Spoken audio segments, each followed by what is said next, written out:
加州保險同你一齊探討女神蘭斯的保險知識寶庫。以前啲人又話行船跑馬三分險，估唔到打開門做生意，明買明賣都會無端端禍從天降，唔通個天都唔中意我？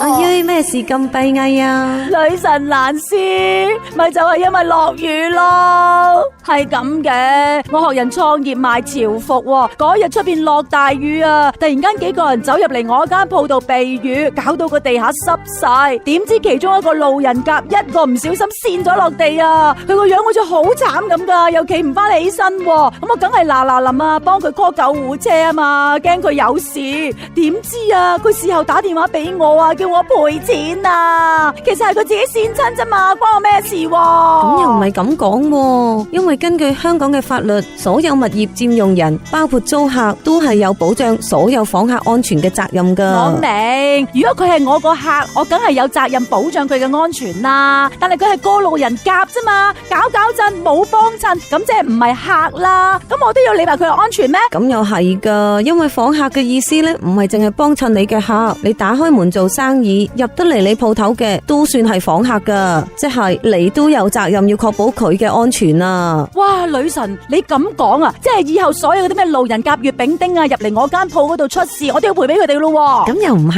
完全絕對嘅，都要視乎情況，要睇下你有冇做到合理佔用人會做嘅預防措施，去避免意外發生。如果你已經做晒合理嘅 precautions， 都仍然有個意外，咁當然未必要你負責啦。咁下次啊，一落雨我就擺定個小心地位嘅牌喺門口咪得咯。咁淨係放個牌又未必夠喎，你可以考慮擺翻啲防滑地墊、吹風機、雨遮袋。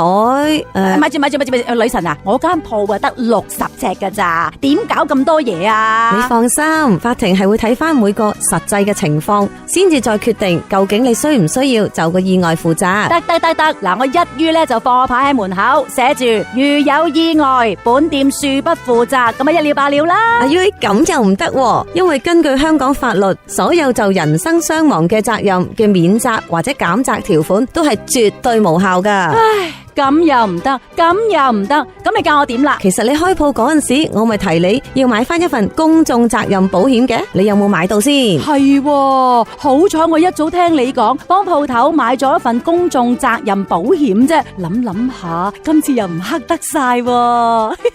其實落雨又有咩好怕啊？希望在明天啊嘛，咁你快啲嗱臨報翻路人甲嗰件事俾保險公司知啦。女神蘭斯的保險知識寶庫係由加州保險特約贊助播出。以上乃一般資訊，並不構成任何個案嘅法律意見。